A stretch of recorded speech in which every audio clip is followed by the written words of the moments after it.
Tev besī tavs darbs, tev besī mājas, tev besī, kas notiek politikā, tev besī, man jālas grāmatas, vai man jāiet veselīgi, vai man tagad jāiet uz zāli, vai man jāiet uz triatlonu, vai man jāskrien pusmaratons, vai man jādara, jā.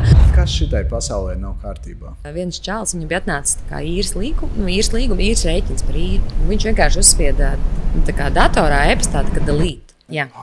Tieši tā. Es par to nemaz nebiju iedomājies. Jā, kā, es biju jaunietis 90. Nemīz. Bet, protams, ka Nemīz. Šīs laikmets ir, būsim godīgi, par močīšanu. Jā, obligāti tev tas bija jāpaziņo. Tas ir... Kāda bija tu, kad tu biji jaunieti?